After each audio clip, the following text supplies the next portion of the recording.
Welcome bro, in this video I will just yap about how video games are bad for you. No, not really, but this is me 3 years ago. I reached rock bottom, but one of the things that got me to this low place, a huge thing, was video games. Because for the 4 or 5 years before that low point, I was a video games addict. I was playing Minecraft, CSGO, Valorant, League of Legends between 4 to 16 hours every day. So I was a complete addict, and you can see me 3 years ago. This is the embodiment of the consequences of video games. I was fat, lazy, miserable, depressed. In this video I will tell you all of the bad things that you need to know about video games, all of the consequences of playing them, the bad ones, right? I'm not going to go over all of the benefits of playing video games, because I don't think that it is that beneficial for your life. I have my bias, right? So just sit down, relax bro, because you might be making a huge mistake by playing video games right now. So let's start by explaining the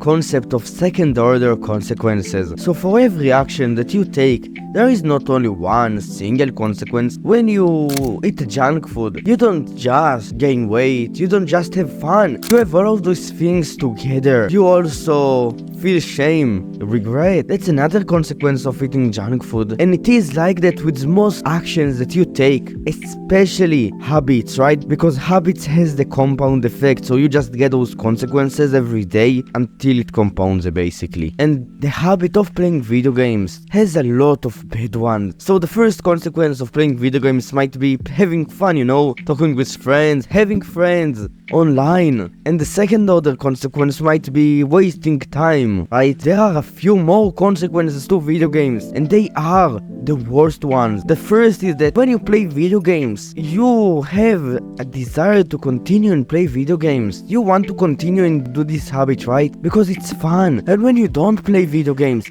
you still have desire to do it, to play them. That's dopamine. But dopamine is not an infinite source, it is a finite one. And when you play video games, you spend it on video games instead of having motivation to pursue real goals in real life. And that's the third consequence. And what is depression? Depression is not the lack of happiness or fulfillment, no.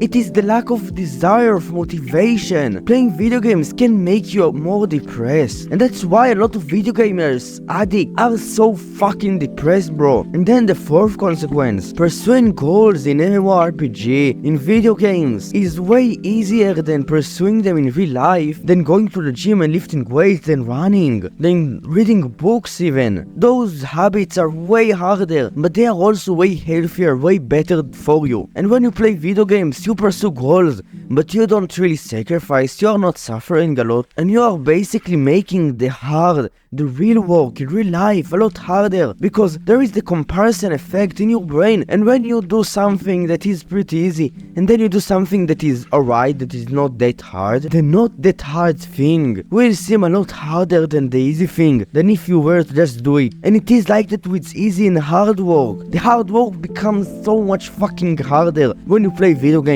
You need to listen very carefully right now, bro, because I'm about to present to you the worst thing about video games. But before that, what causes someone to change his life, to start and pursue some meaningful goal, to have a purpose, to actually do the actions, the habits that he knows that are good for him? This is me 3 years ago. I reached my breaking point. I was in so much fucking pain that even video games could have not masked. And that's the thing that causes someone to change. It is pain. And when you play video games, you mask your pain. So you might be in a very shitty position, you might live in a pretty bad area, you might have a bad job or something like that, you might have a shitty body, you might be in very bad shape. Playing video games causes you to feel more content with your current position. And when you don't reach the breaking point, when you feel an amount of pain that you can tolerate, you will not change. And that's why most people are mediocre, because their pain is not that high. They mask it with vices, with video games, with alcohol, with junk food, with those things. And when you play video games, when I play them, I masked my pain, but I got to such a low point, and I'm grateful for it, that I was not able to mask it anymore, and I felt it all.